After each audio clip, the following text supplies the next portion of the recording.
4절에서 20절인데요. 제가 쉬운 성경으로 읽어드리겠습니다. 아브라함이 이튿날 아침 일찍 일어나 먹을 것과 물을 가득 채운 가죽 부대를 준비해서 하갈에게 주었습니다. 아브라함은 그것들을 하갈의 어깨에 메어준 다음 이스마엘과 함께 하갈을 내쫓았습니다. 하갈은 밖으로 나가 브엘세바 광야에서 헤매고 다녔습니다. 가죽 부대에 물이 다 떨어지자 하갈은 자기 아들을 어떤 작은 나무 아래에 두었습니다. 그리고는 내 아들이 죽는 모습을 차마 볼 수가 없구나 하고 말하며 활의 사정거리만큼 떨어진 곳으로 가서 주저앉았습니다. 그리고 이내 아들 쪽을 바라보다가 그만 울음을 터뜨리고 말았습니다. 하나님께서 아이가 우는 소리를 들으셨습니다. 하나님의 천사가 하늘에서 하갈을 불렀습니다. 하갈아, 왜 그러느냐? 두려워하지 마라. 하나님께서 아이가 우는 소리를 들으셨다. 아이를 일으켜 세워 손을 꼭 잡아라. 내가 그 아이의 자손으로 큰 나라를 이루도록 만들어 주겠다.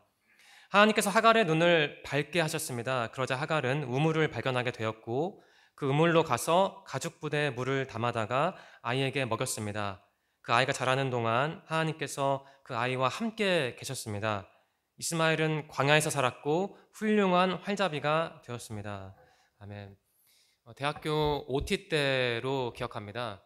벌써 26년 전이네요. 제 1년 선배가 있었습니다. 그 선배와 이런저런 이야기를 하다가 그 선배의 과거 이야기를 들었는데요.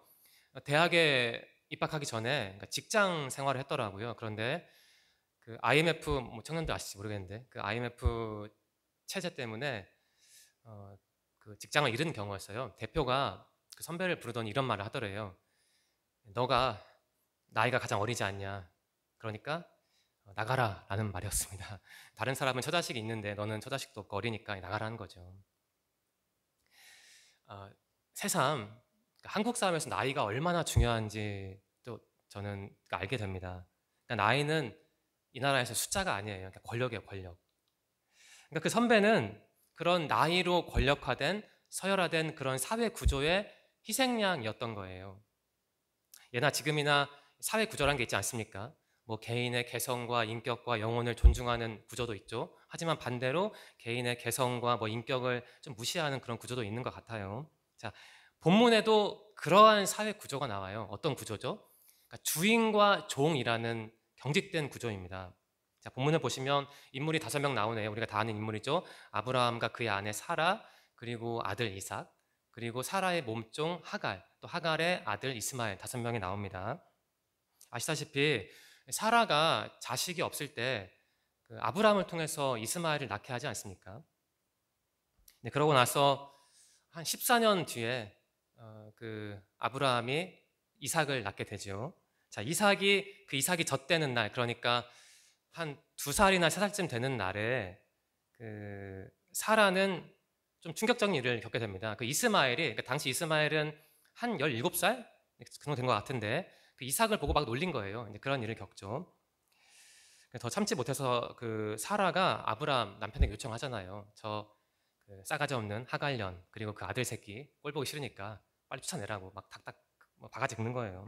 자, 이상하게도 하나님은 그 상황을 보시고 그냥 덤덤하게 말씀을 하셨어요. 네 아내 사라가 요청한 대로 그 하라는 거예요.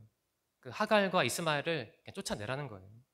그래서 아브라함은 그 빵 조각과 그 물 한 4리터를 그 하갈의 어깨에 메어주고 그냥 내쫓아버리죠, 두 사람을. 자, 그래서 하갈은 어느 정도 그렇게 자기 아들과 함께 사막에서 헤매다가 그 물도 떨어지고 빵도 다 떨어지니까 그냥 막 우는 거예요. 죽음을 직감했겠죠. 이 상황에서는 그냥 사망 각이다, 살 수가 없다. 근데 그러고 그냥 울어버린 겁니다. 고난이죠. 오늘 설교 주제가 나오네요. 그때 하나님의 천사가 나타나서 위로를 하시고 우물을 보여주시고 약속을 주시죠. 그 이스마엘을 큰 나라의 그 우두머리로, 그러니까 그 리더로 삼겠다는 겁니다. 자, 이 이야기에는 사회 구조적인 측면이 담겨 있습니다. 한번 볼까요? 자, 여러분에게 적용할 수 있을 것 같은데요. 자, 오늘 읽지는 않았지만 구절을 보시면 하갈의 신분이 나옵니다. 그 이집트 출신이죠. 그러니까 사라가 고용한 노예인 거예요. 종인 거예요. 자, 10절을 보시면 사라는 하갈, 즉 자기 여종과 그 자식을 쫓아내라고 합니다. 그러니까 권력 구조가 나오죠.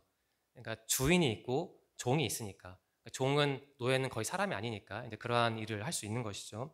자, 그러면 오늘날은 좀 다릅니까? 오늘날 우리 상황은 그런 종과 주인이 있던 그런 사회와는 아무 상관이 없어요. 그거 아니잖아요. 내가 회사에서 하갈처럼 말단 직원이면 어떻게 되겠습니까? 그냥 대표가 말도 안 되는 지시를 해도 해야 하잖아요.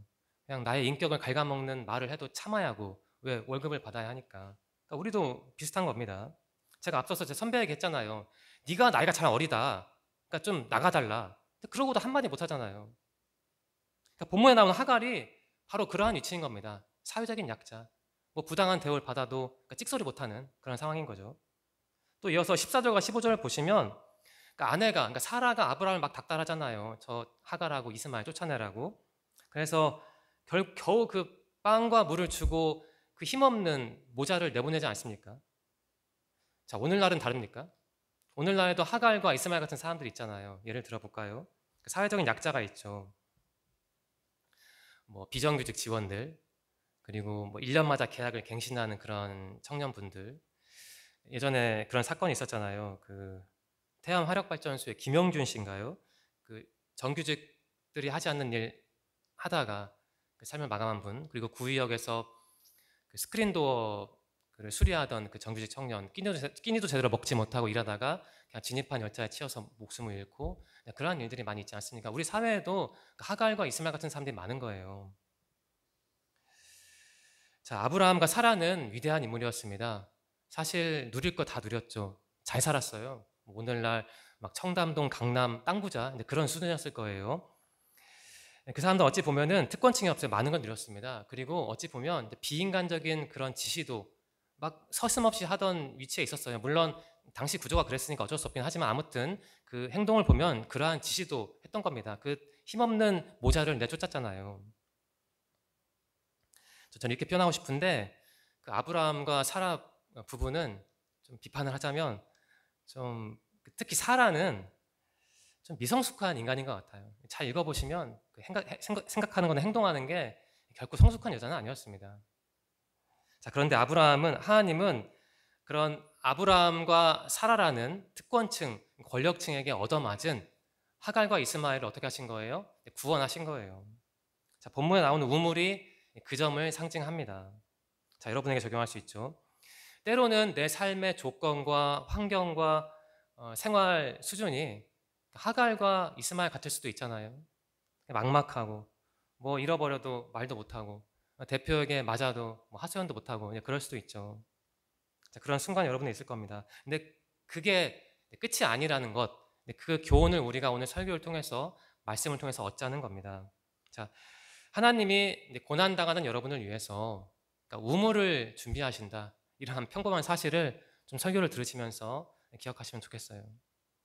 자, 우리가 그러한 하나님을 믿는다면, 그러니까 내가 누군가의 강자에게 얻어맞아서 하소연하지도 못하고 그냥 속으로 삭혀야 할 때, 그러한 상황에서도 하나님이 나를 위해 우물을 준비하신다. 이것을 알면 우리가 어떻게 할 수 있나? 오늘 설교의 주제가 고난인데 고난을 다르게 해석할 수 있죠. 고난을 좀 긍정적으로 바라볼 수도 있는 거예요. 그러한 해석과 관련해서 제가 오늘 세 가지 그 메시지를 드리겠습니다. 첫 번째인데요. 이렇게 정리하겠습니다. 어떤 고난은 나의 잘못이 아닙니다. 라고 정리를 할게요. 관련 본문은 10절과 14절인데 보시면 이 사라와 아브라함이 하갈과 이스마엘을 쫓아낸 이유가 나오긴 합니다. 사실 하갈과 이스마엘은 좀 자초하긴 했어요. 좀 언행에 실수가 있어서 쫓겨난 것인데요. 자, 16장을 보시면 하갈이 최초로 등장하는데요. 하갈이 아브라함의 아이, 그러니까 이스마엘을 임신했을 때 어떤 행동을 합니까? 그러니까 자기 주인 사라를 좀 무시하는 행동을 하죠. 그래서 사라가 굉장히 화가 나서 이제 하갈을 학대하고 하갈은 이제 견디지 못해서 도망갔다가 또 하나님의 지시로 다시 돌아오는 그런 사건이 발생하잖아요. 또 보시면 본문은 또 아닌데 그 하갈의 아들 이스마엘도 엄마처럼 좀 말실수를 했어요. 이스마엘이 17살 때 그때 이삭이 젖대는 날이었는데 이제 2살쯤 됐는데 그때 그 어린 아이를 놀리지 않습니까? 그 단어를 보면 단순히 무시하고 조롱한 게 아니고 그 단어에는 위협하다는 뜻도 나와요. 어떻게 고등학교 2학년 된 애가 이제 2~3살 먹은 애를 그렇게 위협하고 조롱하고 무시할 수가 있습니까? 제가 볼 때는 이스마엘은 자기 엄마 하갈이 사라에게 막 털리는 걸 다 봤을 거예요. 본문에 나오진 않지만 그런 걸 보니까 기분이 안 좋죠. 그래서 기회를 보다가 소심하게 귀엽게 복수를 한 건데, 아무튼 이스마엘도 그 사라 입장에서 보면은 말실수를 한 거예요. 행동의 실수를 한 거죠. 자, 우리가 이 본문에 접근할 때 그렇게 겉에 보이는 걸 보는 거 중요합니다. 하갈이 말실수했다, 이스마엘이 말실수해서 끝내는 둘이 쫓겨났다, 이렇게 보는 것도 중요하죠. 사실이니까. 하지만 그렇게 액면만 보면 그 밑에 있는 구조를 놓칠 수도 있는 것 같아요, 제 생각에는. 그래서 오늘 이렇게 읽으면 어떨까 합니다. 자, 이 점을 기억해야 하는데요. 아브라함과 사라는 특권층 강자예요. 반면에 하갈과 이스마엘은 없는 사람들입니다. 약자예요. 수탈당하는 사람. 이 구조를 우리가 오늘 꼭 기억을 해야 그 본문에 담긴 메시지를 얻을 수 있을 것 같아요. 자, 이 점을 고려해야 하는데, 제가 앞서 그 하갈과 이스마엘이 말실수를 했다라는 점을 말씀드렸는데 조금 더 깊게 들여다봅시다. 자, 사라는 하갈의 말실수 때문에, 그리고 그 하갈의 아들 이스마엘의 실수 때문에 좀 마음이 아팠지만 그 사라만 그렇게 마음이 아팠겠습니까? 제가 볼 때 하갈과 이스마엘도 사라 때문에 혹은 아브라함 때문에 굉장히 힘들었을 것 같아요. 자, 하갈은 사라의 종이죠. 몸종입니다. 그냥 물건인 거예요. 물건으로 보시면 돼요. 그러니까 얼마든지 처분할 수 있는 그런 존재가 하갈이었죠. 더구나 그 사라의 성품을 보면 그렇게 성숙한 사람 아니었습니다. 창세기 18장을 보시면 하나님께서 아브라함에게 나타나셔서 내가 너에게 아들을 주겠다라는 말씀을 하시죠. 그때 사라는 그 장막 뒤에서 그걸 엿듣고 막 웃지 않습니까? 그러니까 비웃은 거죠. 내가 지금 몇 살인데 아이를 낳냐, 이런 말을 하잖아요. 비록 단편적인 장면이지만 사라가 결코 그렇게 성숙한 사람은 아니었다라는 점을 충분히 짐작할 수 있는 장면이에요. 자, 그러니까 하갈은 바로 그러한 사라 밑에서 별로 성숙하지도 않고 좀 말실수도 하던 그런 사람 밑에서 살았던 겁니다. 사라가 하갈에게 요청을 하잖아요. 너 내 남편과 잠자리에서 아이 낳아라. 그때 한마디도 못하고 그냥 그렇게 자기 몸을 내어주었던 겁니다. 하갈은요. 그러니까 하갈은 당시 그러한 종과 노예, 주인과 종이라는 그러한 사회 구조, 권력 구조 안에서 일종의 희생양, 그러니까 물건이었던 거예요. 하갈이 임신했을 때 사라를, 자기 몸종, 자기의 주인인 사라를 무시했는데, 그것을 좀 들여다보면 결국 이런 거 아니겠어요? 상상이긴 한데 하갈이 평소에 얼마나 사라한테 털렸으면 그렇게 그 주인을 무시했겠습니까? 얼마나 그렇게 무자비하게 뺏겼으면 아이를 가져서 이게 기회다 하고 자기 주인을 무시했겠어요? 그 아들 이스마엘도 마찬가지 아니에요? 이스마엘이 한 고등학생 됐을 때 태어난 지 이제 한 2년밖에 안 된 그 이삭을 놀리지 않았습니까? 상식적으로 말이 안 되죠. 어떻게 고등학생이 미치지 않은 이상 이제 두세 살 된 아이, 말이나 제대로 할까 말까 아이를 놀리겠어요? 그 이유는 간단하죠. 앞에서 말씀드렸지만 자기 엄마 하갈이 그 주인 사라에게 막 혼나는 걸 봤을 거 아니에요. 그러니까 복수한 거죠. 그러니까 이스마엘의 그런 행동이나 하갈의 그러한 행동도 그 주인, 종, 그런 권력 구조 안에서 우리가 읽어낼 필요가 있다는 것이죠. 자, 그렇다면 이렇게 생각할 수 있죠. 하갈과 이스마엘이 말 실수를 해서 결국은 쫓겨나게 됐는데, 그게 겉으로 볼 때는 물론 그 두 사람의 말 실수 때문에 일어난 일이지만 조금 더 깊이 들여다보면은 꼭 그게 그 사람이 쫓겨난 게, 두 사람이 쫓겨난 게 꼭 그 사람들의 잘못은 아니라는 거예요. 그러한 권력 구조 안에서, 사회 구조 안에서 얼마나 힘들고 빼앗기고 매맞고 당했으면 그렇게 말을 했겠어요. 근데 그렇게 볼 수도 있다는 것이죠.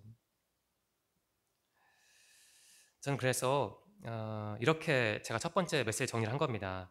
그러니까 어떤 고난은 내 잘못이 아니다라고 정리를 한 거예요. 그러니까 하갈과 그 이스마엘의 고난, 그러니까 사막으로 쫓겨난 그 고난은 좀 깊게 들여다보면 꼭 두 사람의 잘못은 아니라는 거죠. 자, 우리에게 적용을 해봅시다. 자, 청년들의 삶이 정말 힘듭니다. 정규직이 많지 않다고 해요.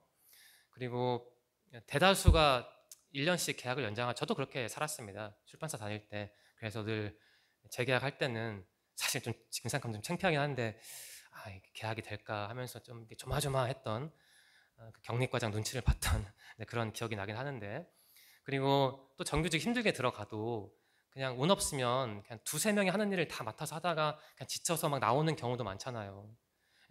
사람이 뭐 AI도 아니고 기계도 아닌데 어떻게 두세 명 일을 하겠어요? 그렇게 그냥 계속 버티다가 그냥 1년도 못 지나서 한 60%가 그렇게 퇴사를 하게 되는 겁니다. 그게 오늘날 한국 청년의 상황인 거예요.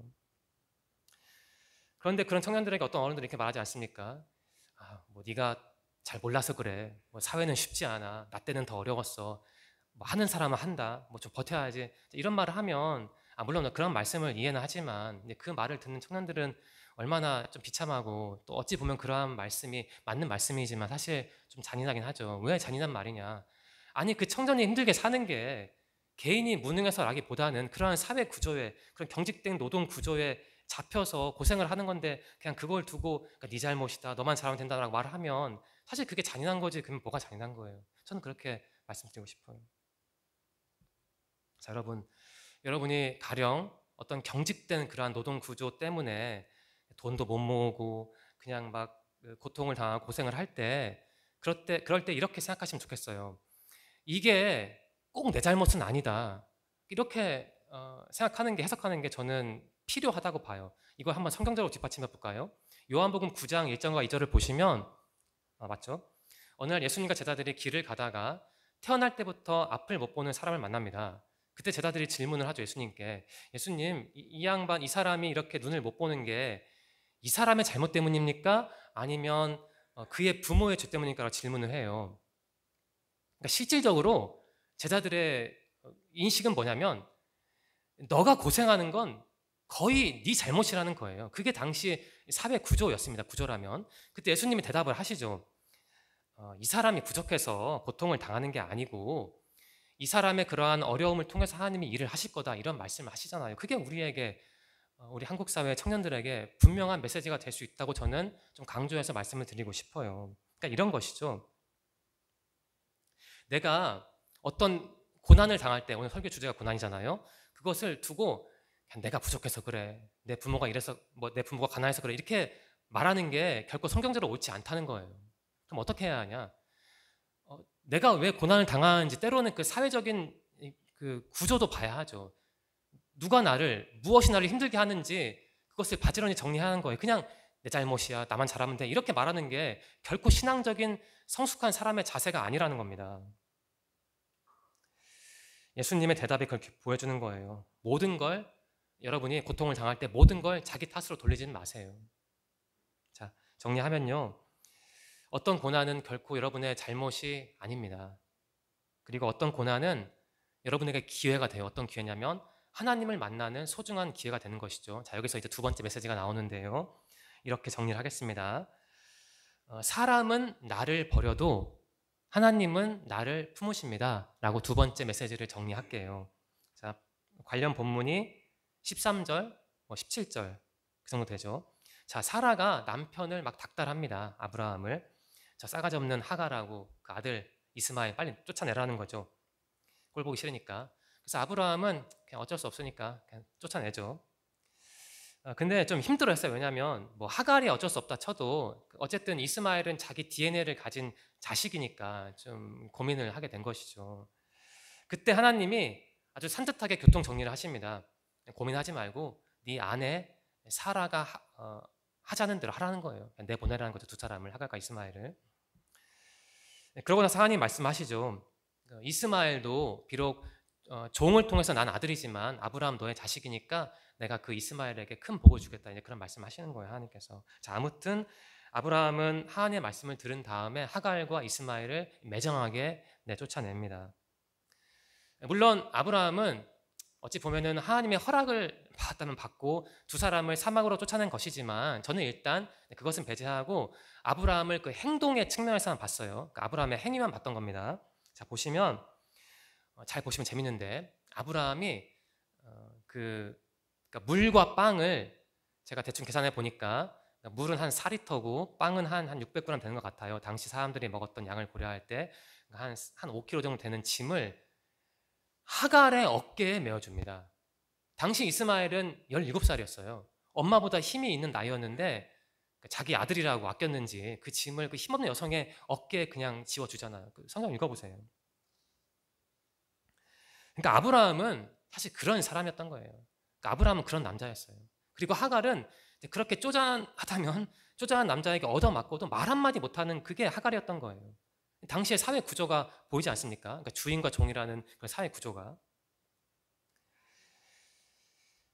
이 점을 한번 여러분에게 적용해 봅시다. 그런 경직된 그런 구조를. 자, 한국 청년들의 모습이 꼭 하갈과 같습니다. 자, 하갈은 사회적인 약자였잖아요. 우리 사회 청년들도 그렇잖아요. 힘이 없잖아요. 돈이 없잖아요. 그런데 의무는 막중합니다. 가령 남자들은 그 국방의 의무를 져야 하죠. 하갈도 그렇게 살았던 거예요. 그냥 누리는 건 없는데 그냥 막중한 의무만 그냥 그 의무 속에 살아갔던 것이죠. 자, 우리나라 청년들도 어떻습니까? 경력이 부족해요. 모아둔 돈이 없어요. 그래서 뭐 직장 상사가 대표가 험한 일을 시켜도 그냥 꾹 참고 해야 하는 겁니다. 마치 하갈처럼 그냥 말 한마디 못하고 그냥 굳은 일을 다 담당했던 것처럼요. 자, 그렇다면은 우리나라 청년들이 한국 교회 안에서 어떻게 살아갑니까? 그러니까 제가 볼 때 청년들은 어떤 봉사와 헌신의 그 상징 같아요. 마치 하갈처럼 우리 청년들이 손을 놓아버리면 교회가 운영이 된다고 생각하십니까? 그러니까 한국 교회는 그러니까 여러분의 그 희생의 기초에서 생존하고 발전하고 있는 것이죠. 그러면 청년들은 여기 나온 하갈처럼 그런 일을 다 감당하면서도 어떤 분들은 싫다는 말을 잘 못해요. 그러다가 참다가 안에서 썩어 버리면 어떻게 합니까? 그냥 교회 안 나오거나 그냥 조용히 교회를 옮겨버리죠. 그게 현실인 겁니다. 자, 사회적인 측면에서 봅시다. 우리 청년들을 뭐 많이 누립니까? 청년들이 보통 사회보장 제도 같은 게 혜택 같은 게 제가 보니까 제 나이도 아니고 한 50대, 60대 그 이상에게 적용이 많이 돼요. 혜택 같은 게. 지금 연금을 받는 분들이 있지 않습니까? 국민연금.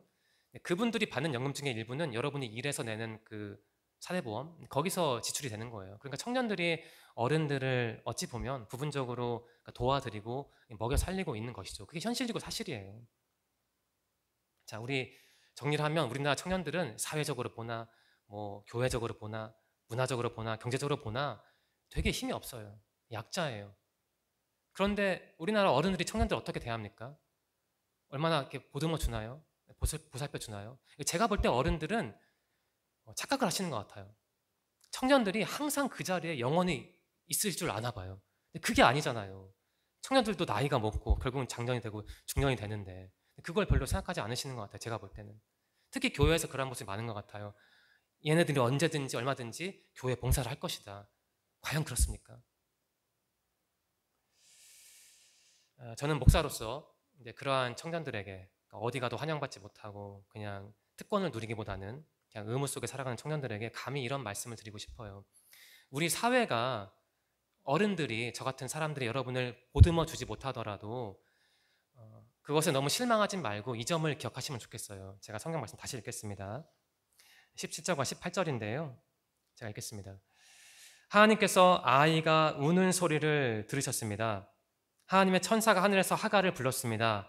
하갈아, 왜 그러느냐? 두려워하지 마라. 하나님께서 아이가 우는 소리를 들으셨다. 아이를 일으켜 세워 손을 꼭 잡아라. 내가 그 아이의 자손으로 큰 나라를 이루도록 만들어주겠다. 이런 말씀 하시죠. 좀 쉽게 평이하게 정리를 하면 하갈아, 그 아브라함과 사라는 널 품어주지 못했잖아. 하지만 그걸 보지 말고 나를 바라봐라. 내가 너와 네 아들을 책임져 주겠다라는 말씀이잖아요. 그러니까 여러분에게 한번 적용을 하셨으면 좋겠어요. 사실 이러한 말씀이 참 힘들게 살아가는 여러분에게 얼마나 위로가 될지 저도 사실 확실히는 잘 모르겠습니다. 제가 성경의 권위를 의심한다는 것이 아니고 그만큼 우리 사회 청년들의 삶이 고단하다는 거예요. 그럼에도 저는 강조할 수밖에 없죠. 여러분이 사회생활을 하다가 어른들이 여러분을 이해하지 못하고 또 사회 구조가 여러분을 품어줄 만큼 그러한 구조가 아니라 하더라도 그것 때문에 너무 실망하거나 좌절하지 말고 한 번이라도 더 하나님을 의지하시라. 이제 그러한 조언을 저는 드리고 싶은 겁니다. 그게 제가 드릴 수 있는 사실 전부이긴 한데.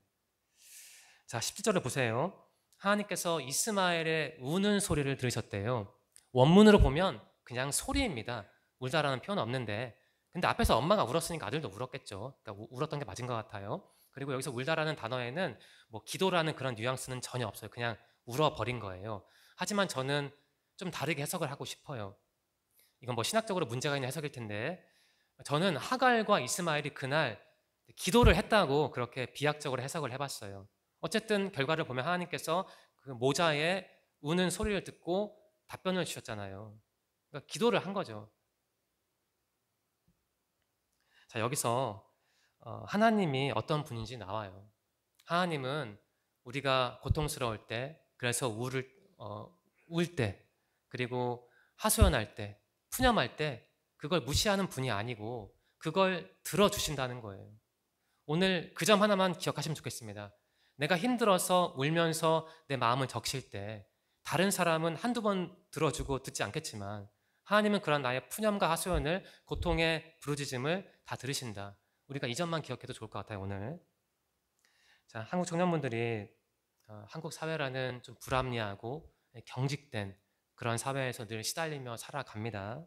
그래서 여기에 나온 하갈과 이스마엘처럼 여러분이 참 불안하고 힘들 때가 솔직히 많이 있잖아요. 그때 그러한 한국 사회만 탓하지 말고 또 여러분을 나무라는 어른들을 비난하지 말고 한 번이라도 더 하나님을 의지하시기를 바래요. 뭐 제가 표현력이 부족해서 조금 더 세련되게 말하진 못하는데 이거 진심으로 하는 말입니다. 사람을 보지 말고 하나님을 한 번이라도 더 바라보시면 좋겠어요. 우리가 왜 주일 정해진 시간에 이 공간으로 들어오겠습니까? 사실 집에서 유튜브 보면서 예배드릴 수도 있는데 왜 시간을 내서 내 눈과 손과 다리를 움직여서 이 공간을 찾아오겠어요? 솔직히 하나님이 나와 함께 하신다고 한 번 더 느끼려고 오는 거 아닙니까? 뭐 제가 좀 표현을 거칠게 했지만 저는 그래서 교회에 오기도 합니다. 뭐 꼭 그 이유 때문에 오는 것은 아니지만 내가 집에 있는 것보다는 그래도 이 공간에 들어왔을 때 하나님을 조금 더 잘 느낄 수 있으니까, 그래서 힘을 얻을 수 있으니까, 희망을 얻을 수 있으니까, 저는 그래서 주일 예배에서 그 공간성이라는 게, 형식이라는 게 중요하다고 생각을 해요.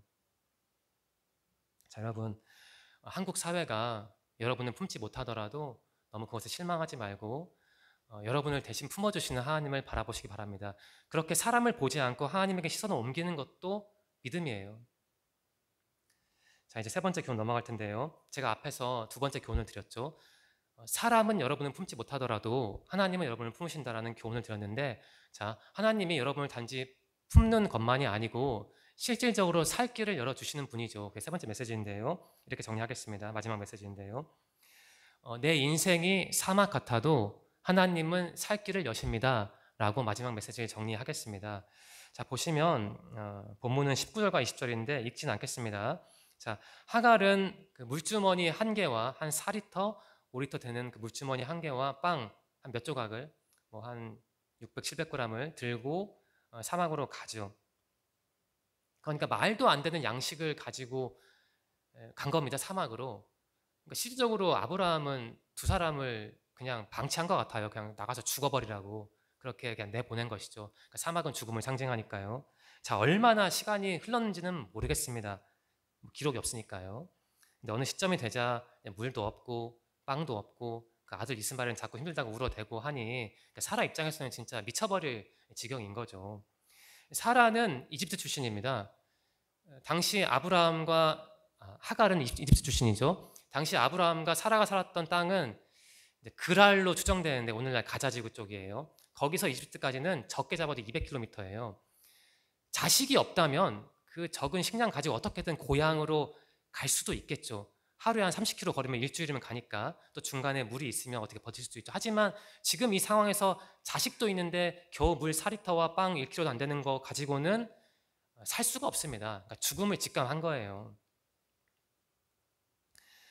자식이 죽어가는 걸 보는 심정은 이루 말할 수가 없을 테죠. 그래서 결국 울어버린 겁니다, 사라는. 그때 하나님이 보낸 천사가 나타나서 말을 하지요. 그러니까 두려워하지 말라는 거예요. 내가 다 지켜보았고 보호해 줄 테니까, 살 길을 여줄 테니까 울지 말라는 것이죠. 자, 19절에 우물이 나옵니다. 하나님은 하갈을 그리고 이스마엘을 우물로 인도하셨어요. 우물, 그러니까 뭐 축복, 은혜, 구원 그런 뜻이 있죠. 그 다음 절을 보니까 하나님께서 이스마엘에게 약속을 하신 거죠. 큰 인물로 만들어 주겠다고. 이제 보시면은 이스마엘을 묘사하면서 그 훌륭한 그 활잡이라는 표현이 나옵니다. 근데 여러분이 가진 개역개정 보시면 그런 형용사가 없을 거예요. 하지만 원문에는 그런 뜻이 있어요. 그러니까 단순한 활잡이가 아니고 훌륭한 활잡이로 만들어 주겠다는 것은 뭐예요? 복을 주되 일반적인 복이 아니고 큰 복을 주겠다는 거죠. 그러니까 하나님은 그런 분 같아요. 하나님은 그 그 공평한 분 같아요. 여러분은 하나님 어떻게 정의합니까? 사람마다 다 정의하는 방식이 다른데 저는 누가 저에게 하나님 어떤 분일까 물어본다면 저는 하나님은 공평한 분이다라고 대답을 할 수 있을 것 같아요. 제가 또 체험한 내용이기도 하고. 자, 하갈과 이스마엘은 되게 없는 사람들이잖아요. 힘든 사람들이죠. 그래서 그만큼 하나님이 더 많이 주신 것 같아요. 저는 그렇게 해석을 했습니다. 정리하겠습니다. 약자였던 하갈, 그리고 그러한 약자의 힘없는 아들 이스마엘.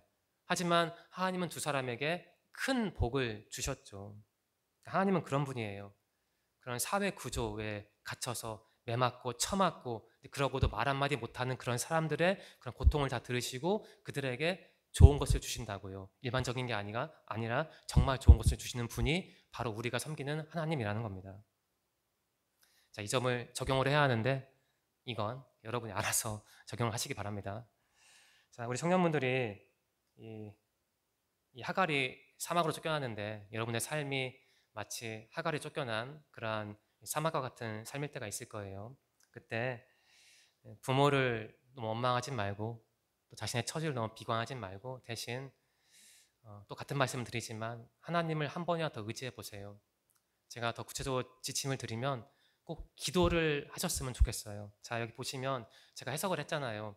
하갈이 울은 것 그리고 이스마엘이 울은 것은 단순히 울은 게 아니고 기도한 것이라 제가 조금 과하게 해석을 하긴 했는데 저는 이렇게 생각해요. 기도는 그렇게 하는 거예요. 기도는 그냥 대충 건조하게 하는 게 아니고 울면서 내 마음의 사막을 내 눈물로 적시는 게 저는 기도라고 믿어요. 기도는 그렇게 하는 겁니다. 간절하게. 그래야 응답이 되지 않겠어요? 자, 설교를 마치겠습니다. 삶이 참 쉽지 않은 것 같아요. 나이가 들수록 삶의 무게라는 형식적인 단어가 결코 형식적으로 느껴지지 않습니다. 정말 삶의 무게라는 게 뭔지 표현할 수 없지만 저는 알 수 있어요. 자, 여러분, 삶이 고통스러울수록 때로는 하나님이 선명하게 보이는 것 같아요. 이건 제가 느끼는 거라 자세히 설명하기 어려운데 여러분도 아마 경험하셨을 것 같아요. 정말 내 삶의 인생 길이 막장이고 나를 도와줄 사람이 없는 것 같고 내 가족도 때로는 나를 외면한 것 같을 때 그때 하나님이 조금 더 선명하게 느껴지기도 합니다. 매번 그런 것은 아니겠지만 그러한 체험을 많이 하는 게 중요한데요. 자, 이렇게 정리하고 싶은데요. 여러분, 두 가지를 기억하시면 좋겠어요. 고난은 우리 같은 사람에게 고난으로 끝나는 것이 아니고 하나님을 만날 수 있는 소중한 기회가 되죠. 이게 첫 번째고 두 번째. 그리고 비록 세상은 나를 품어주지 못해도 하나님은 나를 언제든지 얼마든지 품어줄 수 있다. 이 두 가지를 오늘 기억하시면 좋겠습니다. 부디 본문 말씀이 그리고 저의 부족한 설교가 이 사막 같은 한국 사회를 관통하는 우리 청년분들에게 작은 위로가 되길 바랍니다. 이번 주 말씀을 통해서 하나님이 주시는 위로를 얻길 바라고요. 이번 주 말씀을 통해서 기도를 통해서 큰 은혜 가운데 잘 보내시고 다음 주도 이 자리에서 만나기를 바랍니다. 기도하겠습니다. 하나님 감사합니다. 귀한 말씀을 통해 신앙의 길을 보게 하시니 감사합니다. 우리 청년들이 살아가는 이 사회가 때로 우리 청년들을 너무 힘들게 합니다. 때로 교회도 그들에게 큰 안식처가 되지 못하는 것 같습니다. 하지만 우리 청년들이 오늘 주신 말씀을 깨닫고 그 말씀을 통해서 희망을 얻고 힘을 얻을 수 있도록 인도해 주세요. 그들이 끝까지 의지할 분, 나에게 살 길을 주시는 유일한 분은 하나님이다 라는 사실을 오늘 다시 한번 깨달을 수 있도록 인도해 주세요. 우리 청년들이 이번 주 이 말씀을 통해 승리할 수 있도록 도와주시고 또 이번 주 힘든 한국 사회를 관통하는 우리 청년들의 몸과 마음과 영혼의 건강을 지켜주시옵소서. 예수님의 이름으로 감사하며 기도드립니다. 아멘.